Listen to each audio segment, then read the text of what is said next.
Good morning. Good morning. Post Christmas, money never sleeps. It was even open last night. Yes, it was. I am Baggett on. This is Stock Market Caddy. We're not out here to try to prove anything. So don't ask me why. Why is it down? Why is it up? Um, it is what it is, folks. The market is what it is. Market goes up, the market goes down.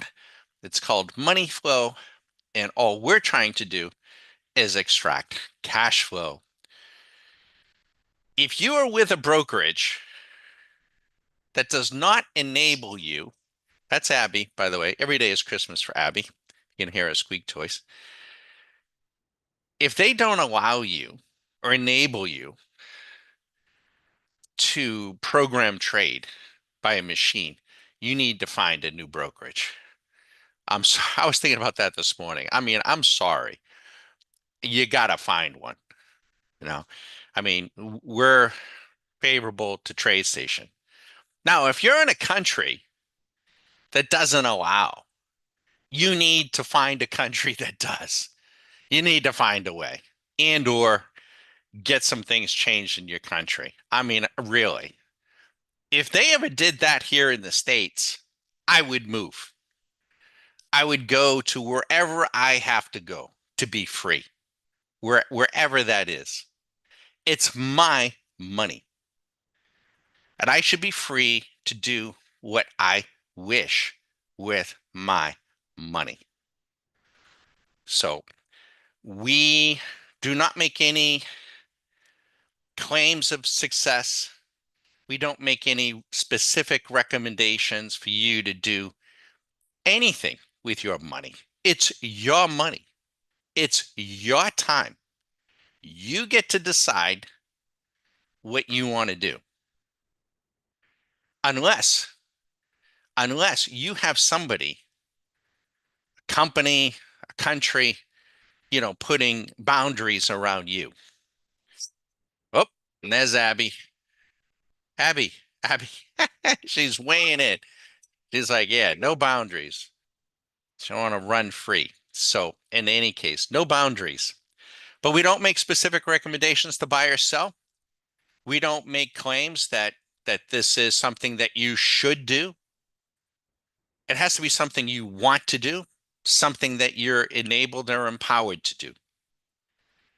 And if you do, and you're looking for someone to help you, to mentor you, to get you to a place where you can do this and make adjustments on your own, beautiful thing. So be sure to visit the site. I'm Baggett on this is stockmarketcaddy.com. And it is almost a new year. So we hope you had a wonderful Christmas. We're going to come up when we come up like this. We're going to tentatively. I don't like a schedule because Baggett doesn't have a schedule, but be looking for us to punch up around 9 a.m. And we'll be up for about an hour is our expectation to give you a view of what we're doing, how things are going, and also most importantly to ask any questions. If you have any questions, let me know. We wish you the best. This is about learning to trade your game, empowering individuals. This is the age we're in now. It's the empowerment of the individual.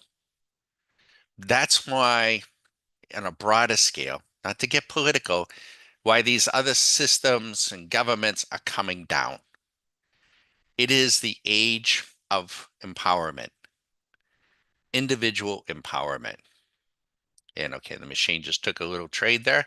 That wasn't me that took it. And she put herself short. I'm kind of okay with that, but we'll see what happens. Have fun, everyone.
Every month, every month, there are 24 trading days if you count Sunday nights. And Sunday, I was thinking last night was a Sunday night. It felt like a Sunday night, right?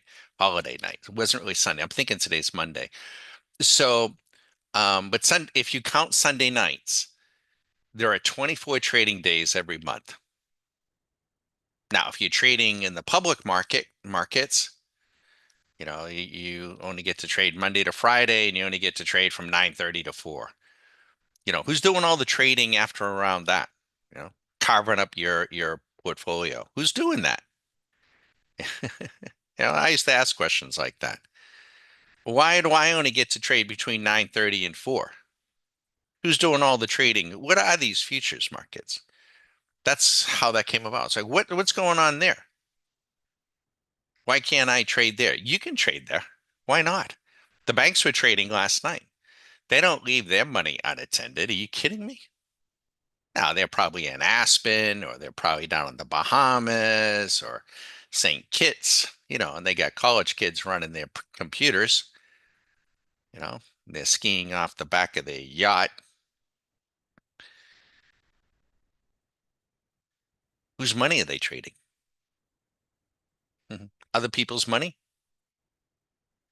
to make money for themselves. 24 trading days. If you take Fridays off, now you're down to 20. Let's set the bar, the limbo bar, really, really low. Really, really low. Why not, right? If you have the limbo bar set at just $100 a day, 100, it's $2,000 a month. Hmm? Not going to make you rich, you know, might be nice, might take a little bit of pressure off some things. Get really good with doing that. Make yourself 10, 15, 20,000 over a period of months and really, really learn your craft, how to control your emotions, how these systems work, how you work with them. Now maybe you try for 200 a day. Now, you're not going to win every single day. No, you might for a period of time. That's $4,000 a month. Hmm, I might be all right. And do that for 5 or 6 months. And then 300. That's 6,000 a month. And you're showing yourself, you're showing your spouse, your significant other, that you have patience, that you have discipline, that you know what you are doing. You demonstrate it. You prove it, not to me, not to anyone else, to yourself and to your significant other. Now you get to 500.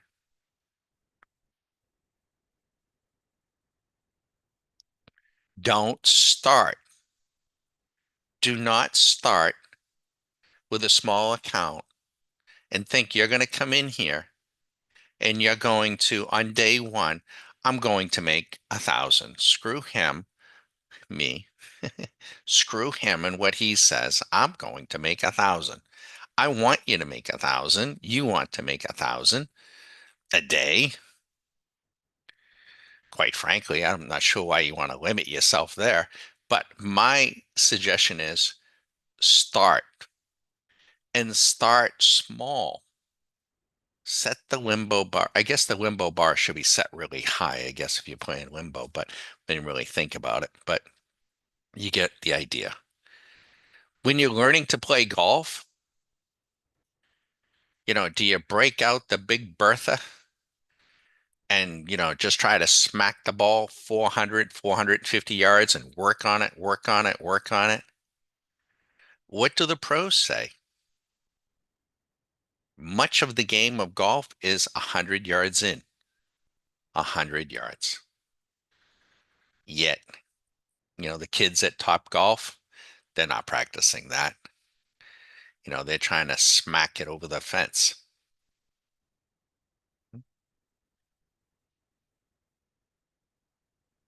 Trading's the same.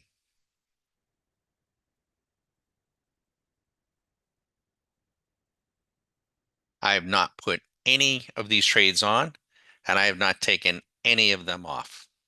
Swing Machine is not the program that we're running. We're running a beta program. We've been running it the last few days. It's doing pretty nice. We're learning from it. It's teaching us. We kind of like what we see. If you are an annual member, please know that when we develop a beta and we get some confidence with it, we will roll it out as a beta. We will. We'll get it in the hands of those folks, those annual members that say they want and have the time to look at betas, but not, but it won't be today. It won't be. No, we're still learning ourselves from it. But we always keep Swing Machine ever present in front of us. Ethereum's getting smoked, huh? That thing doesn't seem to want to hold that 4,000 mark. It's come down almost 15% off that high. Bitcoin. What happens when all the Bitcoins have been mined? Anybody ask that question? What happens then? Because there's only 21 million of them, right? At some point, they're all going to have been mined. Then what happens? Let me know. I ask stupid questions.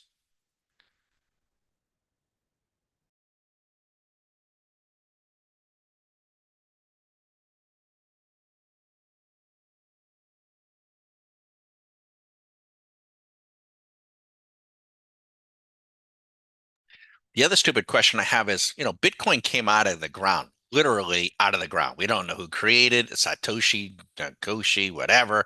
Nobody knows who he is except Scottie Pippen. He met him. Did you see that interview? Yep, Scottie Pippen. Nobody knows who Satoshi is, but Scottie Pippen does. Okay. Um, Came out of the ground in 2010, 10,000, 2011. I'd like to be the guy who bought a pizza with like how many, like 1,000 Bitcoins or something. He bought a pizza, fed it to his kids. The first transaction. The question I have, if Bitcoin could come out of the ground in 2010, because it is a technological innovation that wasn't around and captures everybody's fancy and just what makes you think that can't happen again? I don't mean to annoy anyone, but what makes you think that and next year, this year, 5 years, 10 years from now, there's something else? Maybe it's around the currency. I don't know. Maybe it's a whole new chip. Hear about reading about this quantum chip does like, I don't know, something ridiculous transactions. It does, they say that it does transactions that would take other computers like 17 million years. It can do it like in 5 minutes. What if somebody develops a currency using that chip? Then what happens? If you're holding a shitload of Bitcoins. Hmm, I don't know. You see, my perspective is there's so many, but I know, and I'm kind of dating myself on this, but it's very reminiscent to me. I always think about this at the Christmas time and New Year because the turn of the century, 2000, everybody was super excited.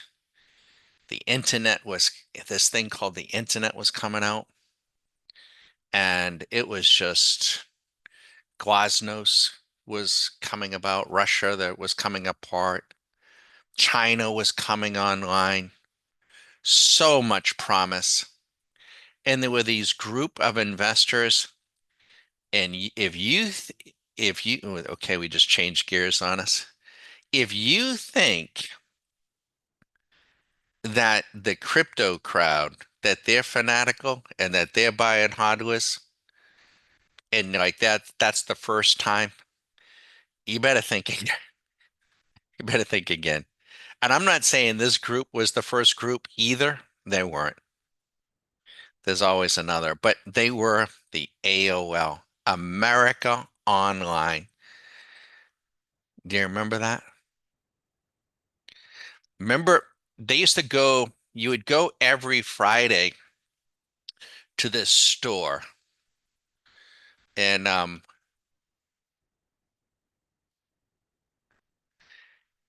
and you would go there every Friday afternoon. I hated going there. And you would get your movies, VCR tapes. Here it is.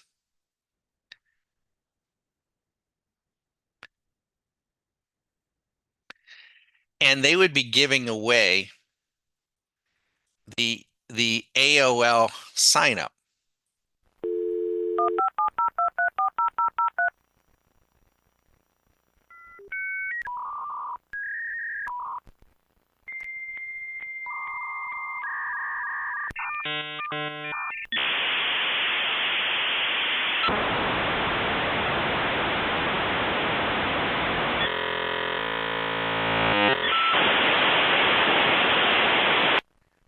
And you're on.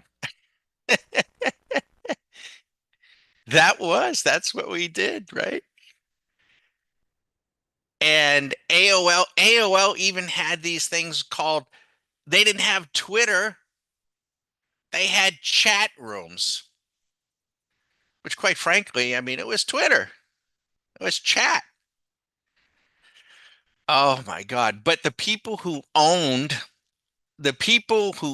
America Online, and the stock was just going crazy, right? It was going crazy. I mean, it was up over $100, 200, split, split, split, split, split some more, split some more. They were fanatics. You talk about fanboys. There was no way in hell they were ever going to sell their shares of America Online. Mm. They went to $2 a share, folks. $2 a share. The CEO of America Online is a guy by the name of Steve Case. He sold.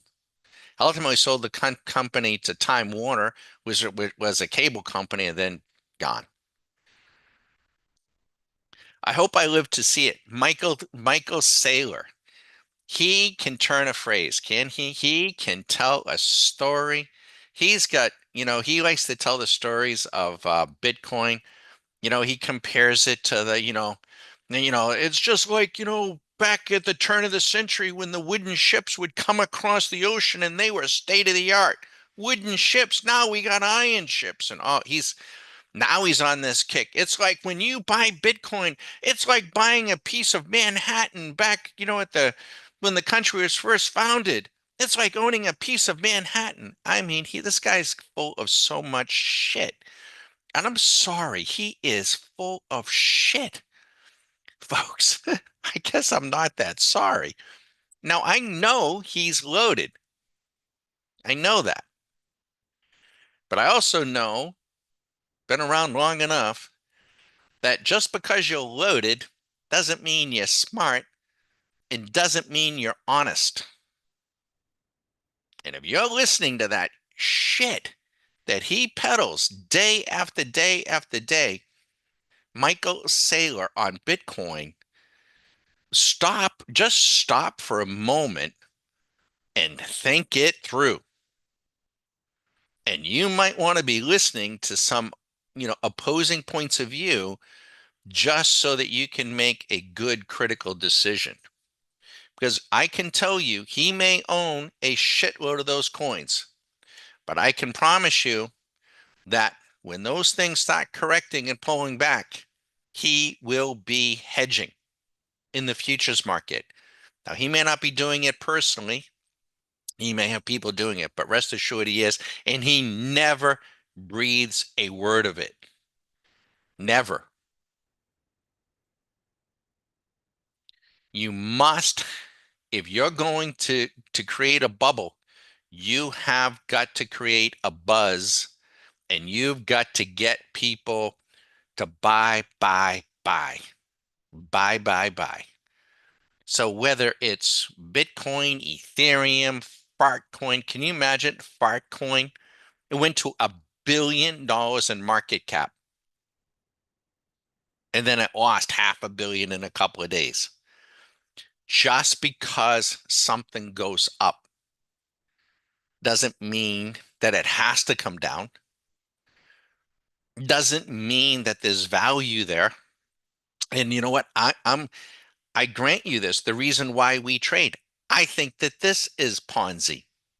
I think the S&P is a Ponzi. I think the NASDAQ is a Ponzi. I absolutely do. I absolutely do think the game is rigged. Just stay on the side that's rigged. That's all. Learn to buy and learn to sell. Entries matter. If you bought a home 10 years ago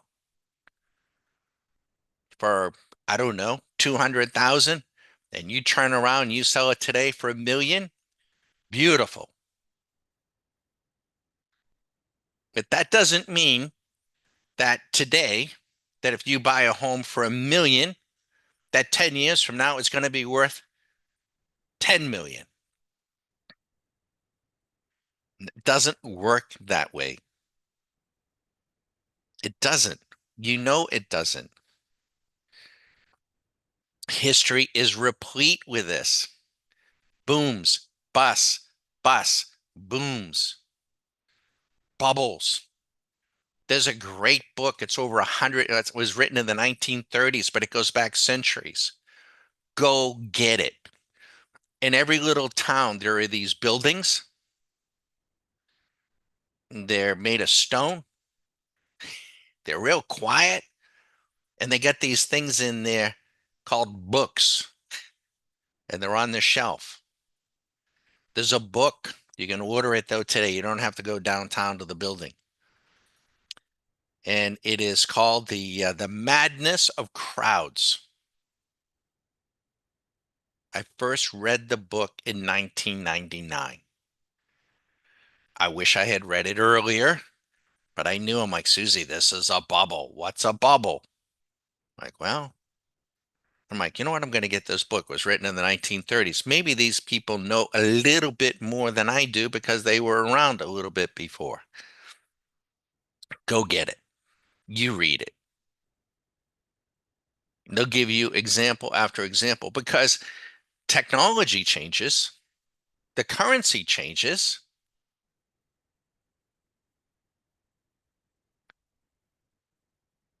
Forward T. Yeah. Yep. You get to play from exactly we actually had that too, by the way. Thank you. Say, do you want to play from the front tees, the mid tees, or the back tees? Um, that's going to be up to you, when you go to the golf course. Nothing annoys me more though when I go to the golf course and I get, you know, Todd and his friends that haven't practiced golf and haven't, played in years, or they're not that, old, and they decide right in front of me that, they're going to play from the tips because they paid their money. They want to see the golf course. They want to get all their money's worth. And trust me, they do. They see every inch of that golf course. And it takes me like about 8 hours to get through. But you do get to choose what tees you want to play. So it is a great analogy. The biggest mistake we see in trading is people coming in, especially this time of the year because they got time. They're home, they're on vacation. They got a little bit of time. They punch up the computer. They got an account at, one of the brokerages, and yeah, let's throw some money on there. I mean, might as well just go to the Indian casino and play because it isn't going to what we're teaching, what we're about is we're going to be here in late February. We're going to be here in May. We're going to be here in June and July. We're going to be here next year. This is what we do. This is our trading is our business. We're here to extract the money flow. We've been doing this long before Stock Market Caddy. Stock Market Caddy came out of the ground in 2011, 2012, just as Twitter was coming out of the ground. And I thought, well, you know what? Maybe there's going to be some people out there that want to learn, Susie, what we've been up to. So we tell that story. We were tweeting. It's so funny. I wish I had had the thought about this. We were tweeting before there was Twitter. What we would do, and this is a true story, when I first started in the early 2000s, we had a television in the office, a little TV on the corner of the desk, and had CNBC on there. If you have that, by the way, just get rid of it. Just toss it in the pool. Don't listen to that shit. It's absolute garbage. Just garbage. The worst of the worst. Joe Bag of Donuts, Becky Not Too Quick, the other little guy, you know, from the New York Times who, got unloaded from there. Don't listen to them. Get rid of them. God almighty. I mean, you don't have to do this. I mean, but you're not going to go anyplace listening to them. Get rid of them. They used to annoy, but I had the TV in the beginning there. And when we first got started in earnest, then otherwise I would just see them when I was shaving in the morning or something, getting ready to go to work, like a lot of people. But they would annoy the hell out of me. And and so what I would do is I got their email, and apparently I wasn't the only one. And I knew they wouldn't open the email, so I would send them in the subject line, you are so full of shit. Bah, bah, bah. Whatever it was they were saying. And they were. And they started responding back. And I'm like, look at he's, Joe Bag of Donuts. And he couldn't block me. All it was the subject line in an email. Twitter, right? You could only put in, I think, so many characters too, right? Because if you put it across. But I'd always make it pithy, so he would respond. And lo and behold, what are we doing now? With Twitter, pretty much the same thing. It was just an email with a subject line. Um, it's not new. In the 90s, it was the Yahoo message boards. I didn't participate in that. I didn't, but I was aware of it. It was Yahoo message boards. Do you know people back in the 90s, what they would do is they would get short a market or they would get long a market on a particular company, and then they would go to the Yahoo, and they'd post all kinds of pro and con again. It was just a total waste of time, total waste of energy, just a total distraction. I'm like, what kind of nonsense is this, Susie? Same thing today. Same thing. Exactly the same thing. People want to, pontificate about why Bitcoin's going to $1 million a coin. Okay, maybe it is. Maybe it is. But are you going to have the stamina? The stamina. Because on its way to $1 million a coin, Bitcoin might go from where it is now, 96,000, it might go to 45,000. Do you have the stamina to hold if it's your IRA account? And you say, yeah, I'm holding. I'm giving you post-traumatic stress. PTSD. I'm giving you reality. I don't listen. Please understand. I don't know what's going to happen to Bitcoin or Ethereum. I don't know what's going to happen to nat gas. I think nat gas should be 10 or 15 bucks. I think gold should be $10,000 an ounce. I mean, but I don't trade what I think. I don't. So if I don't trade what I think, why the hell do I want to trade what someone else thinks? Least of all, Michael Saylor, who's got, I don't know, checkered, not so sure.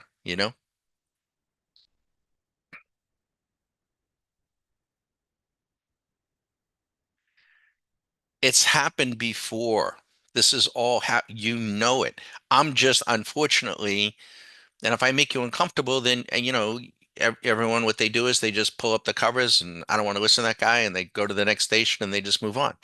They listen and believe what they want to believe. And you believe in I'm just telling you, I've lived it. I've seen it in all kinds of things. And if you read these books, you're not the first person to come down the pike here for trading, nor am I. Nor am I. And people's history has a tendency to start with their life, their working life. You know it. I mean, this weekend they're going to be, these football stadiums are going to be filled with 100,000 people. And they're going to be out there in the blizzard and snow, and the guy's going to wide right, wide left, and run it up the middle and screen pass, and and they're going to be drinking cold beers, and they do it all every weekend. And there's going to be one game in there. It's going to be snowing, and you're going to see he's going to take his shirt off. He's going to have his face painted, and he's going to be 45, 50 years old. Those are the people that you're in here with. Those are the people that you're following. You are. Those are the people who are putting their money into Bitcoin or into the S&P up at 6,000. And you're following them. You're saying, well, if it's going up, then I'm going with them. Not me. Not a snowball in hell's chance. Not me. I've never been that way. It's just not, it's just not the way I think. It's just not what I do ever in anything. I'm not saying that that's a good thing or a bad thing. You don't have to be, but and if I'm making you uncomfortable thinking about like, wow, well, might be a good thing. If I can, at minimum, I'm not encouraging you to sign. I haven't even said that to sign. I'm encouraging you to go read books, financial historical books. Read the Creature from Jekyll Island. Read The Madness of Crowds, The Forgotten Man, the great oh, what was it? Oh, I forget the name. It was called The Great Something. Um, but there are some great books. Read Niall Ferguson's books on the creation of money. It's called The Ascent of Money. Where does money even come from? Where did all this shit start from? It's crazy. It's a crazy story. It's crazy. But maybe you want to know because it's just Bitcoin and Ethereum are just one more little chapter, one little footnote. And you have to decide, do I want to pile everything in to one thing and it nail it and run the risk though that it doesn't nail it? Or would I rather diversify Not necessarily my holdings, because I don't prescribe to that, but maybe I want to diversify my approach. Maybe I can buy and sell some stock, buy and sell some options, buy and sell some futures contracts, and extract the cash flow, create some cash flow. Be diversified in what you're capable of doing. But if you say, hey, yeah, that's too complicated, I got the attention span of a gnat, then you won't do it. And you'll get what you get. And you'll go with where everyone else is going.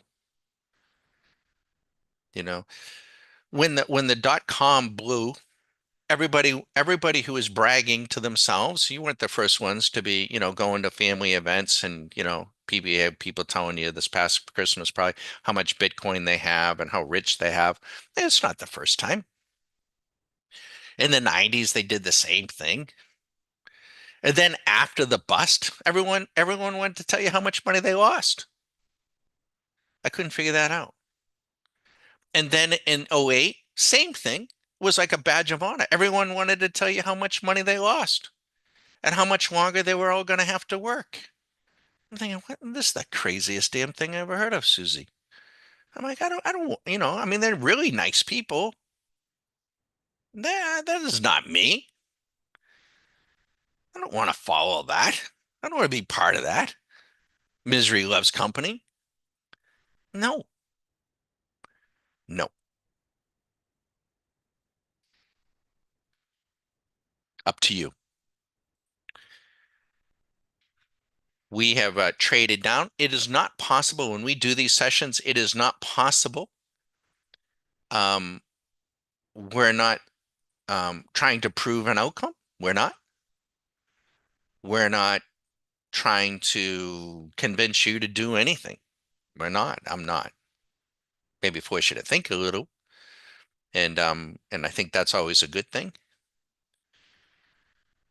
It is not possible to trade your account from peak to peak to peak to peak to peak to peak.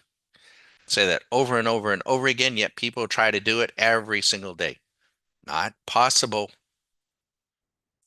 Trades will have drawdowns. Accounts will have drawdowns. But if you don't have the confidence, you don't have the experience and the confidence to stay with your approach, what will happen is you will eat like a bird. You will take all the little small winners because it feels good, and then you will shit like an elephant. You'll just keep taking all the losses. And you know when you're doing it. And then you'll start taking all the winners just to get back to par, get back to even, and then you take the huge loss again. And you're just trading the money. And if you're trading the money and your eyes are glued to the money, you may not agree, you may not perceive it, you may not realize it, but you are most certainly trading greed and fear, and they own you. They own you at that point, and they know it. And when I say they, it's Wall Street and it's Madison Avenue. They play on your fears and your greed. They do.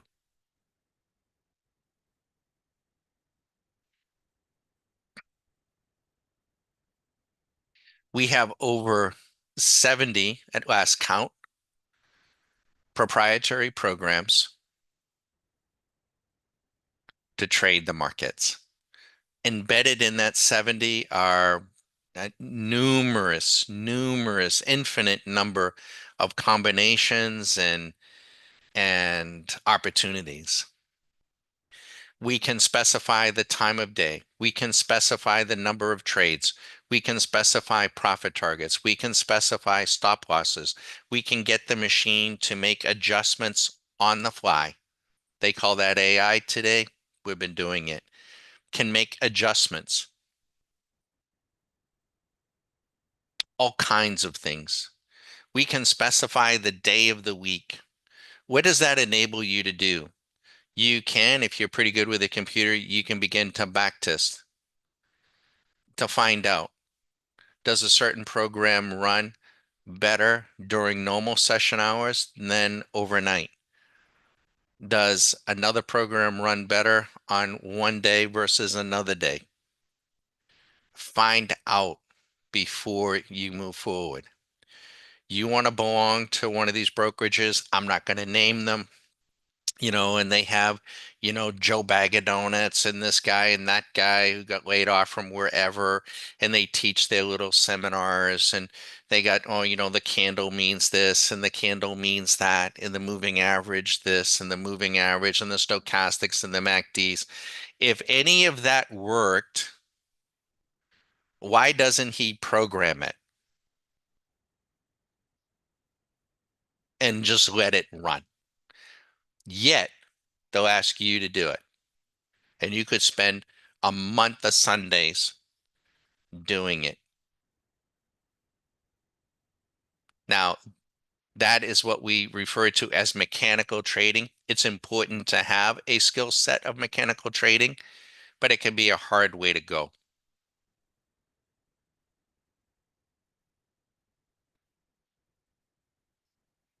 Yet a lot of those brokerages won't even allow you to program trade. They just don't, and they're never going to allow you to do it.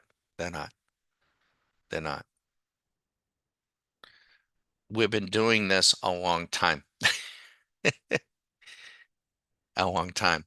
If these numbers are disturbing to you, the amount of money, please know that futures today, you can now trade, which I think is a great thing, micro futures. They are 1/10 the size. It's great because when we started, we had to trade minis, and it was, like, wow, $300 is a lot of money to lose on one trade. A micro would be 30. So it gives you the opportunity to come in and to scale in with your experience. Great way to go. Great way to go. We have a gentleman, his name is Logan. Logan came with us back now 5, 6, 7 years ago. And he says, Don, when I first started trading, do you remember how nervous I was over a $200 or $300 win or a $200 or $300 loss? I said, I do. And Logan he honed a particular style of trading, did very well, built up a small nest egg, and then he started applying the same tools to Ethereum. His words, he said, Don, do you remember how nervous and how sick I was over those $200 or $300 losses? And I said, I did. He said, do you know that in the past year of trading, this goes back a year or two ago that he said this, but he said, I had trades, Don, that were 6 figures, and I had half a dozen of them, and I didn't even bat an eyelash.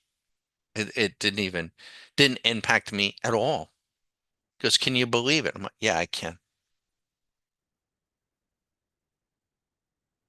But he didn't do that in 2 months, or 3 months, or in a year. He worked really, really hard at that. I'm not here to say, I'm not saying that if you take one of our programs, that's why I don't talk about like a specific, program all the time. I don't, because they will come in and out of favor. And I don't want to be suggestive of a holy grail. The holy grail is you. It is you. If you want to just come in and throw your money around for a few hours a day, maybe one day you trade, maybe one day, and you're haphazard in your approach, well, then your results are going to be haphazard at best. It's just like everything else. I know folks that they don't work at their golf game at all. And some of them might play every weekend and they suck. But the worst thing is that if you played with them is Not only do they suck, they get angry. They throw the clubs, they get angry. And this leaves me a question like, why are you so angry? You didn't work at this. You didn't do anything different from one weekend to the next. Why are you so angry? You gotta work at it. So we're here to help you learn. We'll share with you what we've learned. We'll share with you the tools. We'll share with you some suggestive approaches, but you'll have to apply it. It's learn to trade your game. We're not doing what everyone else is doing. So again, I've got to sign off. We got to get to work. Look for us. We're going to try. I don't know how long this will go on for, but probably, for the time being, for around 9 o'clock or so, we'll punch up for an hour, give folks a view. And we're also, we try to videotape some of what we're doing. We'll post some of that. So if you push the notification button on YouTube, when we go live, you'll get notified. If you follow us when we post the video, you'll know about it. We appreciate the like buttons. Helps us with the accreditation at YouTube. It's incredible to think we're now becoming what they call monetized at YouTube, which is a small achievement. Can't say that we set out to do that, but it is, and we're growing now close to when we started. It was like a couple hundred people. I couldn't even believe a couple hundred people, a month. Now our YouTube channel, believe it or not, is approaching 10,000 views a month. It's craziness, absolutely craziness. I think this is the only way. I don't care if it's Bitcoin, Ethereum, nat gas, gold, I don't care. I think the markets are going this way. They're always going to go this way. We got a head start. You could have a head start. I think they're going to be 24/7. It just has to go here. It has to go here. You know it, I know it, and it's awesome. Have fun, everybody.